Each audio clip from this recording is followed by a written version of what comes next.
নমস্কার, জয় ভগবান। সকলকে স্বাগত জানাই আজকের মাতৃ অনুধ্যান পর্বে। আশা করি আপনারা প্রত্যেকে সুস্থ আছেন এবং ভালো আছেন। আলোচনা শুরু করবার পূর্বে আমি আমার গুরু ভগবানের চরণে জানাই শতকোটি প্রণাম।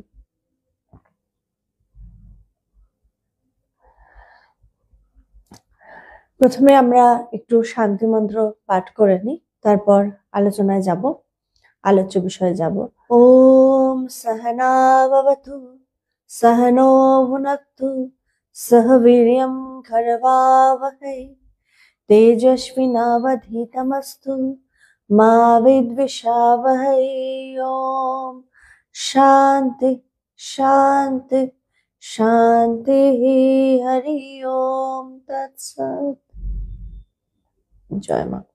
কিছুদিন আগেই বলতে পারেন আমরা 9 তারিখে 8 তারিখে গেছিলাম জয়রামবাটি কামারপুকুর, একদিনের জন্য জয়রামবাটি কামারপুকুর থেকে ফিরলাম। একদিন খুব সুন্দরভাবেই আমরা ঠাকুরের সমস্ত জায়গা, মায়ের জায়গা, এই নিয়ে আমার দ্বিতীয়বার যাওয়া।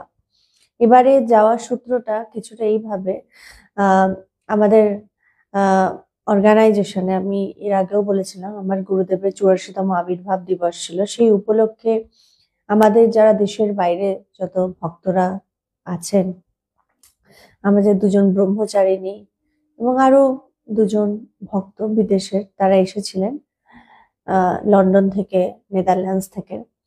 তো তারা প্রথমবার জয়রামবাটি কামারপুকুর গেলেন, তাদেরকে আমরা ঠাকুর মায়ের জায়গাগুলো দর্শন করালাম। ভারতবর্ষে যতটা ভারতবর্ষ তো একটা বিশাল ঐশ্বর্যশালী দেশ, যতটা আধ্যাত্মিকতা এই ভারতবর্ষে রয়েছে সেটা অন্য কোথাও নেই। এই ভারতবর্ষটা যত আমরা ঘুরে দেখব, কোনায় কোনায় কিন্তু অনেক কিছু রয়েছে। তো আমরা জয়রামবাটি কামারপুকুর দর্শন করালাম, তারপর আমরা বিষ্ণুপুরের স্থাপত্যগুলো দর্শন করালাম। তারপরে সেখান থেকে আমরা আবার একজন ভক্ত ডেকেছিল, তার বাড়িতে গেছিলাম। সেখানে খুব সুন্দর আলোচনা হলো, খুব সুন্দর হলো। এবং কামারপুকুরেও যেদিন আমরা কামারপুকুর পৌঁছালাম 8 তারিখে, সেদিনও একটি স্কুল থেকে আমাদেরকে আমন্ত্রণ জানিয়েছিল। সেদিন আমরা সেখানে আলোচনা করলাম বিকেল বেলায়। খুব সুন্দরভাবে একটি দিন খুব সুন্দরভাবে কাটলো। তারপরে আজকে তো শনিবার, আজকে তাই মাতৃ অনুধ্যানের আলোচনায় আপনাদের মাঝে আবার আমি উপস্থিত হয়েছি। আমি মাতৃ অনুধ্যানের আলোচনা শুরু করার পূর্বে আজকে যেহেতু দিনটি 11 তারিখ এবং আগামীকাল রাত পোহালেই 12ই জানুয়ারি, এবং 12ই জানুয়ারি আমরা জানি যে সেই স্বামীজির দিন, স্বামী বিবেকানন্দের দিন। যে স্বামীজি সেই ভারতবর্ষের সনাতন ধর্মের সেই তত্ত্ব, ঠাকুরের তত্ত্ব, তিনি কিভাবে শুধু দেশে নয় দেশের বাইরে কিভাবে তিনি প্রচার প্রসার করেছেন। এবং আমরা এখন স্বামীজির এক নামে সবাই মোটামুটি স্বামীজিকে চেনেন, এবং স্বামীজিকে কেন্দ্র করে অনেক স্বদেশীরাও অনুপ্রাণিত হয়েছেন, যাদেরকে স্বামীজির বাণী সাহায্য করেছে শক্তি যোগাতে, এবং যাদেরকে সাহায্য করেছে দেশকে ভালোবাসতে। স্বামীজিকে যদি ভালো করে জানা যায়, স্বামীজিকে যদি ভালো করে পড়া যায়, স্বামীজিকে দেখে বোঝা যায় একাধারে তিনি তার গুরু ভক্তি অসীম। আমার গুরুদেব খুব সুন্দরভাবে বলতেন যে সবাই তো তাজমহল দেখতে চায়, তাজমহলকে আমরা সবসময় ভালোবাসার প্রতীক বলি। ভগবান বলতেন যে সত্যিকারের আসলে যদি কোনো ভালোবাসার প্রতীক থেকে থাকে সেটা হচ্ছে বেলুড় মঠ। কেন বলছে, সেখানে স্বামীজি ঠাকুর ছাড়া কিন্তু আর কাউকে প্রাধান্য দেননি। বেলুড় মঠে শুধুমাত্র কিন্তু একজনেরই ছবি মন্দিরটাতে পূজিত হয়, সেটা একমাত্র ঠাকুর। তিনি ঠাকুরকে কোন জায়গায় পৌঁছে দিয়েছেন, গুরু ভক্তি ঠিক ঠিক শিষ্য এটা করতে পারে। মানে শিষ্য যখন ঠিক ঠিক হয় তখন শিষ্য কিন্তু গুরুর বার্তা চারিদিকে পৌঁছাতে পারে। এরকম এখন অনেকে আছে যারা ঠাকুরকে চেনেন না কিন্তু স্বামীজিকে চেনেন। এবং যখন তারা স্বামীজিকে ধরেন তখন কিন্তু তারা ঠাকুরকেও ঠিক চিনে যান। তো স্বামীজি একটা কথা কিন্তু সবসময় বলতেন যে আজকে যেমন আমি মাতৃ অনুধ্যান যে আলোচনা করছি, আমি নিজেও একজন মহিলা, এবং মাতৃ অনুধ্যান যে যার সম্বন্ধে আলোচনা করব সেও একজন মহীয়সী নারী, তার সম্বন্ধে আলোচনা করব, তার নানা ভাব নিয়ে আলোচনা করব। তো আমাদেরকে জানতে হবে, বুঝতে হবে, স্বামীজি বলেছেন কিন্তু প্রত্যেকটা নারীকে সবল হতে হবে। নারীদের জন্য তিনি কিন্তু প্রচন্ড ভেবেছেন। এবং আমরা মাতৃ অনুধ্যানে যার সম্বন্ধে শুনছি বা জানছি, সেই মাও কিন্তু ভীষণ সাহসী ছিলেন, দুর্বল ছিলেন না। তিনি নিজেকে কখনো কারোর থেকে কম ভাবেননি। তিনি সবার সাথে পায়ে পা মিলিয়ে চলেছিলেন সেই সময়, সেই যুগে।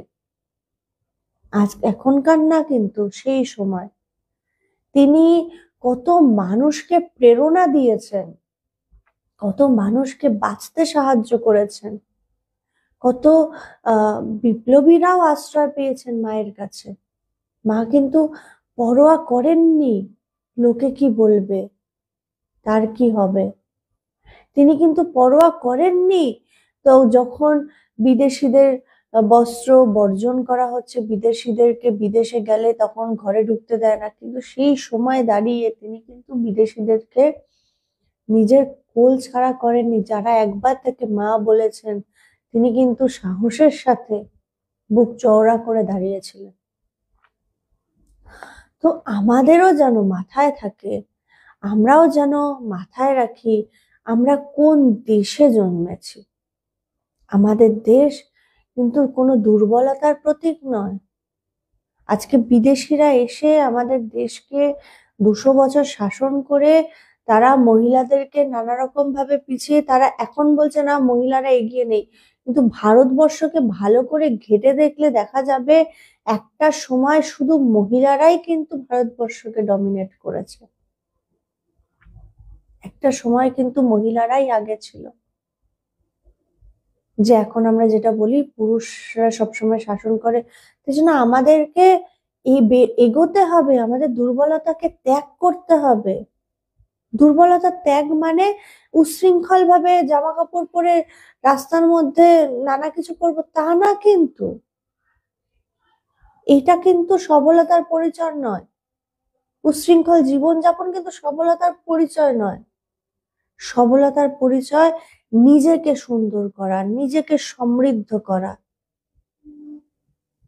নিজেকে সমৃদ্ধ করা, দেশকে ভালোবাসা, আধ্যাত্মিকভাবে নিজেকে বলশালী করে তোলা, দেশের জন্য চিন্তা করা। শুধু নিজেরটুকু ভাবলে হবে না, সবার জন্য ভাবতে হবে। এটা কিন্তু মা শিখিয়েছেন, স্বামীজি শিখিয়েছেন, স্বামীজি শিখিয়ে গেছেন। তাই আমরা কালকে যার দিনকে উদযাপন করতে যাব, সেই কথাগুলো যেন মাথায় রাখি। আমাদেরকে কিন্তু দুর্বল ভাবে থাকলে হবে না, আমাদেরকে এগিয়ে আসতে হবে, আমাদেরকে কাঁধে কাঁধ মিলিয়ে চলতে হবে, সব রকম ভাবে আমাদেরকে সবল হতে হবে। এবং আমরা সমাজকে একটা নতুন দিশা দেব, এবং এই নতুন দিশা দেওয়ার জন্য কিন্তু আমাদেরকে সুন্দর হতে হবে। তার জন্য চাই আধ্যাত্মিকভাবে আমরা জপ ধ্যান যত বাড়িয়ে তুলবো তত কিন্তু আমরা সুন্দর হব। আমাদের মধ্যে খুব সুন্দর একটা আমরা ছোটবেলায় গল্প পড়তাম না, যে বাবা একটা কাঠি দিয়েছে 4 ভাইকে বোঝানোর জন্য, যে 4 ভাই এত ঝগড়া করে, 3-4 ভাই। তো একটা ভাইকে দিয়েছে, দেখ একটা কাঠি ভেঙে দেখ। তো দেখলো এই তো বাবা একটা কাঠি ভেঙে গেল, এবার 4টে কাঠিকে একসাথে করে ভাঙতে যাও দেখি, খুব কষ্ট হচ্ছে। বলছে ঠিক তেমন ভাবে আমরা যারা সনাতন ধর্মে রয়েছি, আমাদের শুধু এগুলো ভাবলে চলবে না, কে কোথা থেকে দীক্ষা নিলাম, কে কোথা থেকে কি করলাম। আমাদেরকে একসাথে হতে হবে, তাহলেই কিন্তু দেশ সুন্দর হবে। এই যদি সবসময় যদি আধ্যাত্মিক চর্চা করতে গিয়েও যদি আমরা এখন এটা ভেবে বসি কে কোন মিশন থেকে দীক্ষা নিয়েছো, কে কোন গুরু থেকে দীক্ষা নিয়েছো, এই হিসেবে যদি এখন স্ট্যাটাস মেনটেন করতে যাই, তাহলে কিন্তু আমার আধ্যাত্মিকতা হবে না। ঠাকুর বলেছেন কি, ঠাকুর রামকৃষ্ণদেব বলছেন কি, জীবনের কিন্তু একমাত্র উদ্দেশ্য ঈশ্বর লাভ। ঈশ্বর লাভটাই কিন্তু উদ্দেশ্য। কোথা থেকে দীক্ষা নিলাম, কি করছি, সেটা উদ্দেশ্য না, জানার উদ্দেশ্য না, পরনিন্দা পরচর্চা উদ্দেশ্য না। উদ্দেশ্য কি? ঈশ্বরকে নিয়ে থাকা, ঈশ্বরকে উপলব্ধি করা। ঈশ্বরকে কি উপলব্ধি করেছি? এই প্রশ্নটা আমরা কজন করছি নিজেদেরকে? দীক্ষা নিলাম, অমুকদের থেকে দীক্ষা নিয়েছি, কিন্তু ঈশ্বরকে উপলব্ধি করেছো? কোন রকম কোনো উপলব্ধি হয়েছে এতদিন যে দীক্ষা নিয়েছো? অন্তত 108 বার থেকে কি একটু বেড়েছে জপের সময়টা? যদি না বাড়ে তাহলে বুঝতে হবে হয়নি এখনো। আমি আধ্যাত্মিকতার কিছুই বুঝিনি, আধ্যাত্মিকতার কিছুই হয়নি আমার। স্বামীজি বলছেন না, স্বামীজি কি বলছেন, যখন আলু বিক্রি করবি পুরো একদম আলুওয়ালা হয়ে যাবি, আর যখন ধ্যান করবি তখন ডুবে যাবি। এইটা বলছেন, কিন্তু তার মানে কি, যখন যেই কাজটা করবে সেটা সুন্দরভাবে মন দিয়ে নিখুঁতভাবে করো। যখন রান্না করছো সুন্দরভাবে মন দিয়ে রান্না করো, সুন্দর করে রান্না করো, কারণ এই খাদ্যটাই কিন্তু তোমাকে আরো শক্তিশালী করবে, সবল করবে। এখন রান্না করতে করতে যদি সারাক্ষণ যদি তুমি নানা কিছু ভাবতে থাকো, নানা এ কি বললো, কি নানা রকম মানে হতাশাজনক ব্যাপার, বা সারাক্ষণ যদি এর ক্ষতি করব, ওই করব, সেই করব, এগুলো নিয়ে ভাবতে থাকো, চিন্তা ভাবনা করো, তাহলে খাদ্যের কিন্তু এটা কোনো গুণ থাকে না। রান্নাও যখন করব সেটার মধ্যে দিয়ে কিন্তু সুন্দরভাবে রান্না করব। যে ভোগ রান্না করি যখন কি করি, তখন কিন্তু মন পুরো ঈশ্বরে দিয়ে রাখি। আমরা কিভাবে জীবন যাপন করি? পরিবারটাকে নিজের ভেবে জীবন যাপন করি, ঈশ্বরের ভাবি না। এই নিজের ভেবে জীবন যাপন করতে গিয়ে আমরা কিন্তু ফাঁদে ফেসে যাই। আমি কর্তা হিসেবে যখনই জীবন যাপন করতে যাই, তখনই কিন্তু আমি সেই ফাঁদে ফেসে যাই। এটা তোমার সংসার নয়, তুমি ভাবছো তোমার সংসার, আসলে কিন্তু তোমার সংসার না। ঈশ্বরের সংসার ভেবে সংসারের কাজকর্ম করো, দেখবে সংসার খুব সুন্দর হয়েছে, সংসারের কাজকর্ম খুব সুন্দর হচ্ছে, খুব সুন্দরভাবে হচ্ছে। কারণ আমার বাড়ির যত সদস্য আছে, সেটা একজন হোক বা দুজন হোক বা চারজন হোক, আমি তাদেরকে আমার অধিকার বোধ ফলাতে চাই সব সময়। আমি ঈশ্বর ভেবে তাদেরকে জ্ঞান করি না। তাদের যত কাজকর্ম আমি করি সবকিছু কিন্তু নিজের ভেবে করি, যার জন্য কি, যখন আমি করছি সব ঠিক আছে, যখন আমার আশা থাকে যে ও আমার জন্য করবে, সেটা যখন হয় না, তখন কিন্তু আমি হতাশ হই, দুঃখ পাই। ঠিক তেমন ভাবে যখন বিপদে পড়ি, বেশি বেশি করে জপ করি, বেশি বেশি করে ঈশ্বরকে ডাকি, কি না আমাকে সমস্যাটা থেকে সমাধান করিয়ে দাও। ঈশ্বর কি তোমাকে বলেছিল যে তুমি আমায় ডাকলে তুমি কোনো সমস্যায় পড়বে না? কখনো কোথাও বলেছে? ঈশ্বরকে কেন ডাকবো? নিজেকে শক্তিশালী করার জন্য। এই একটা কারণে ঈশ্বরকে ডাকবো। আজকে আমরা দেখেছি না, ঠাকুরকেও কিন্তু ক্যান্সারে ভুগতে হচ্ছে, আজকে মাকেও কিন্তু শেষ সময় জ্বালা যন্ত্রণা, তাছাড়া মায়ের নিজেরও বাতের ব্যথা ছিল, সবাইকেই কিছু না কিছু শারীরিক সমস্যার মধ্যে দিয়ে যেতে হয়। শুধু শারীরিক না, পারিপার্শ্বিক সমস্যার মধ্যে দিয়েও যেতে হয়। কিন্তু যারা আধ্যাত্মিক পথে ঠিক ঠিক থাকে, তারা কিন্তু ঈশ্বরকে ব্লেম করে না তার জন্য। কিন্তু যারা জাগতিক ভাবে জীবন যাপন করে, তারা কিন্তু একটু থেকে একটু হলেই ঈশ্বরকে দোষারোপ করে। কেন? তারা সবসময় ভাবে ঈশ্বর তাদের, আমার গুরুদেব খুব সুন্দর একটা বলতেন যে ঈশ্বরকে আমরা কৃতদাসের মতো রাখি। ঈশ্বর কোথায় ভগবান?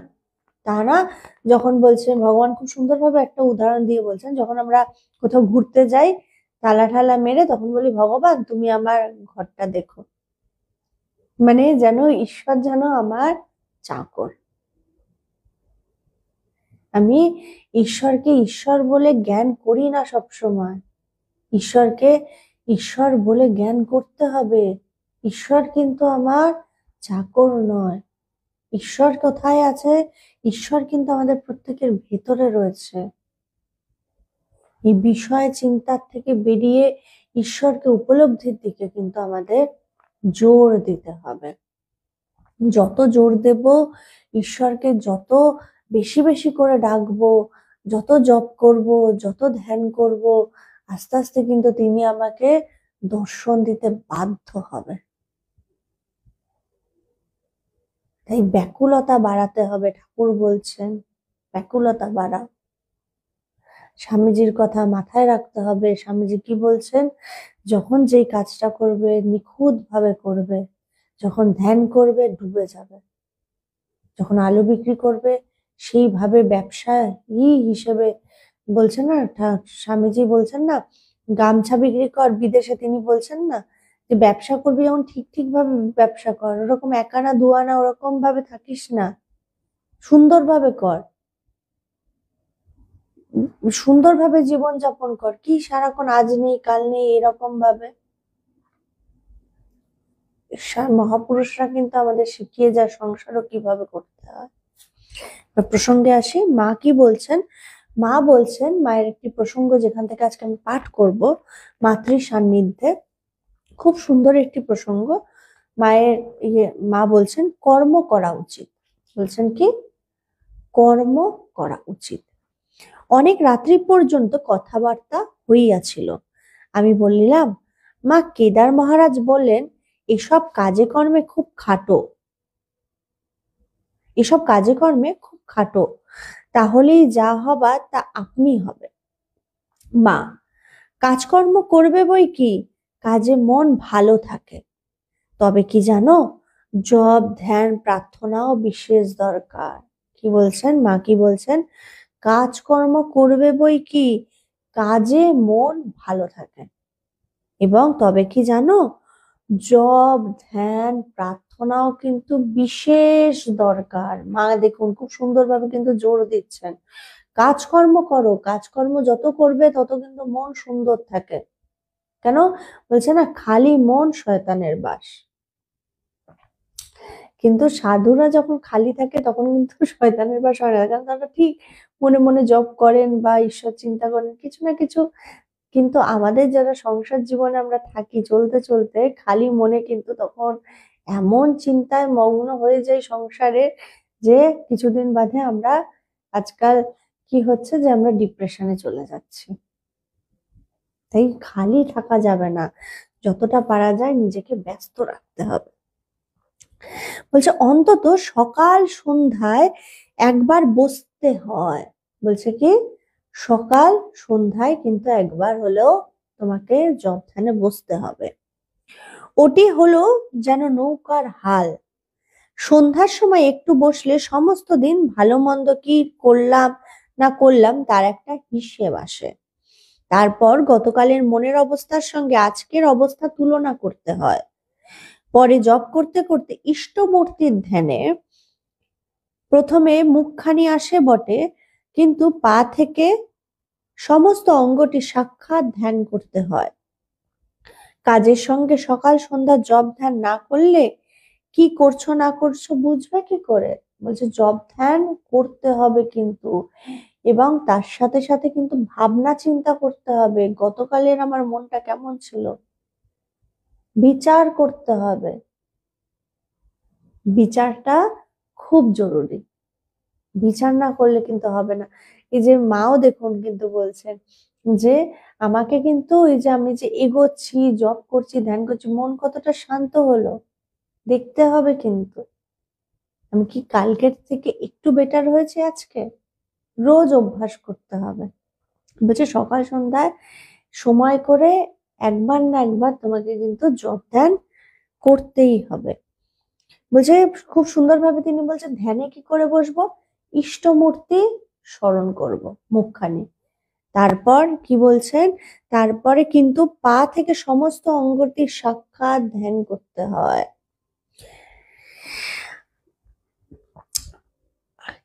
আমি কেউ কেউ আবার বলেন কাজকর্মে কিছুই হবে না, সর্বদা জপ ধ্যান সাধন ভজন করতে পারলেই সব হবে। মাকে একজন বলছেন, অর্থাৎ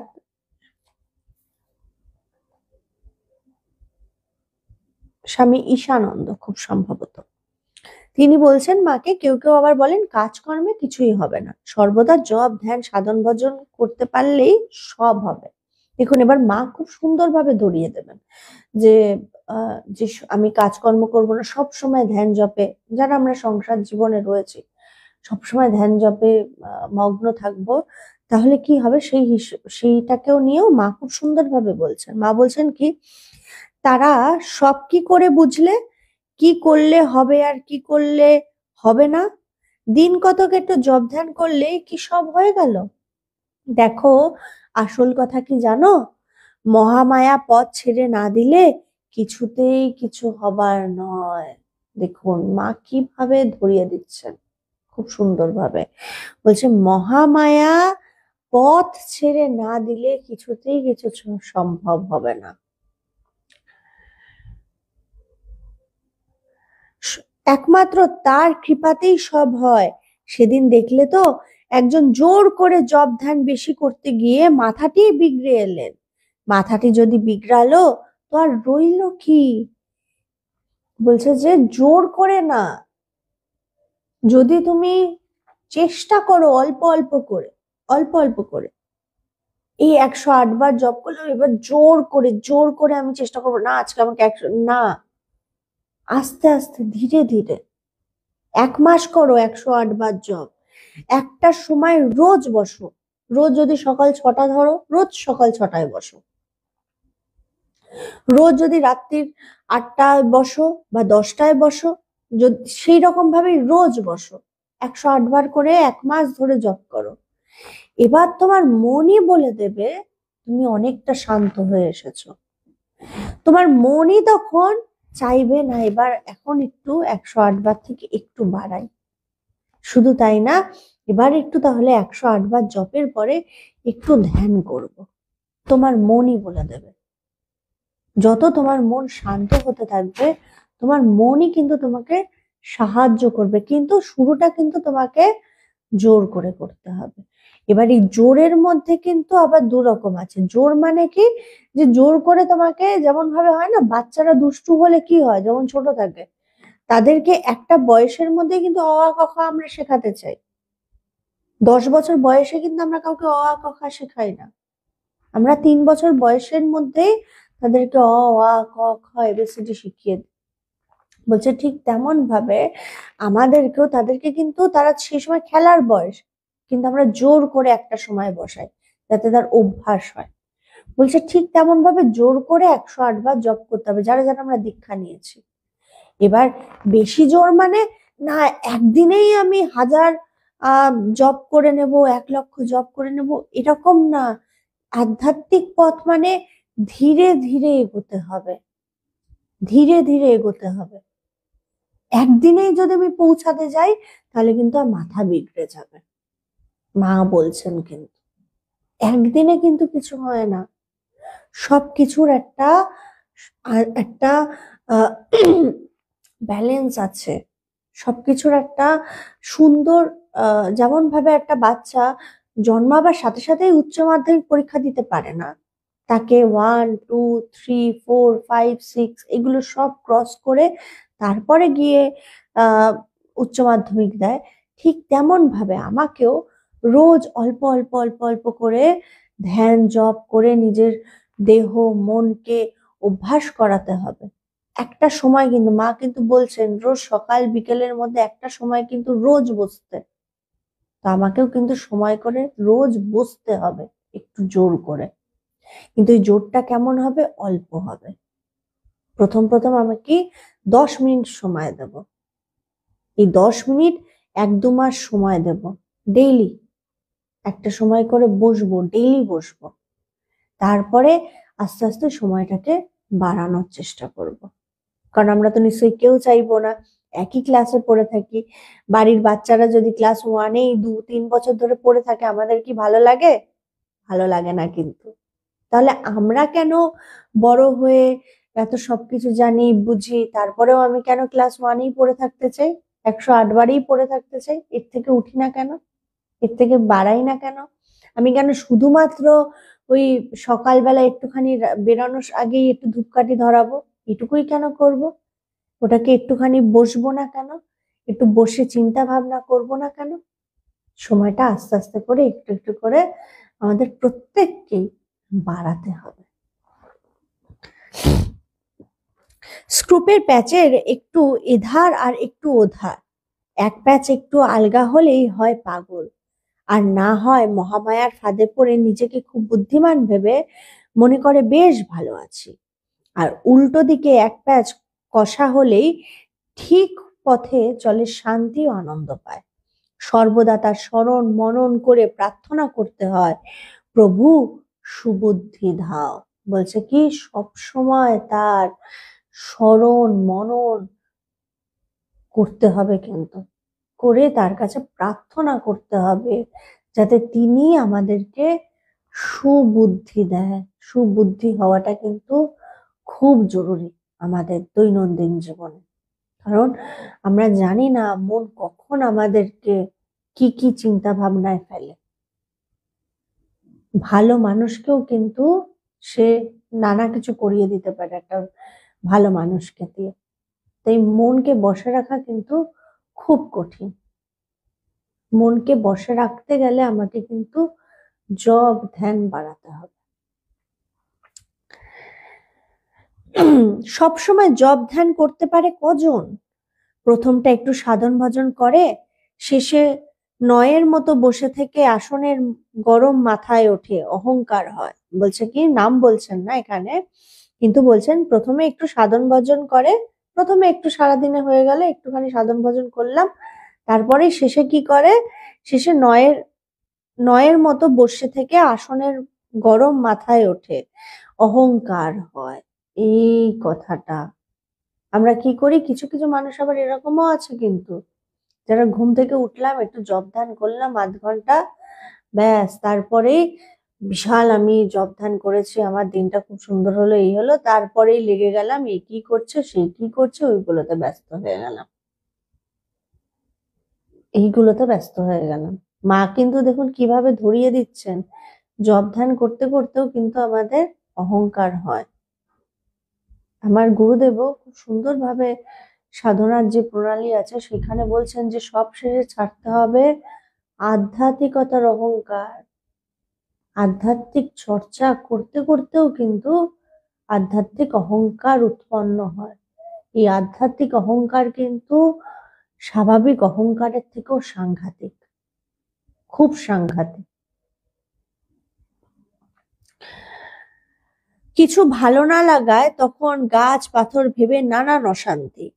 মনটাকে শুধু বসিয়ে না রেখে আলগা না দিয়ে কাজ করা ঢের ভালো। বলছে ওই যে সকালবেলায় উঠেই বাড়িতে কিছু মানুষ থাকেন না, যাদের খুব একটা কোনো কাজকর্ম থাকে না, তাদের খুব একটা কোনো কাজকর্ম থাকে না, কিন্তু কি করলো, সকালবেলায় ঘুম থেকে উঠে একটু জপ ধ্যান করে নিল, তারপরে সারাদিন বসে বসে এই চিন্তা সেই চিন্তা, বা একে ওটা বলে দিল তাকে সেটা বলে দিল, এইগুলোই করতে থাকলো।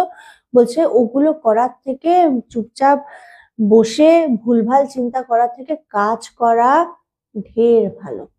কর্ম করলে মনে এইসব উল্টো পাল্টা চিন্তা আসে না, তার থেকে বলছে তখন কর্ম করা ভালো। বলছে আলগা না দিয়ে কাজ করা ঢের ভালো, মন আলগা পেলেই যত গোল বাধায়।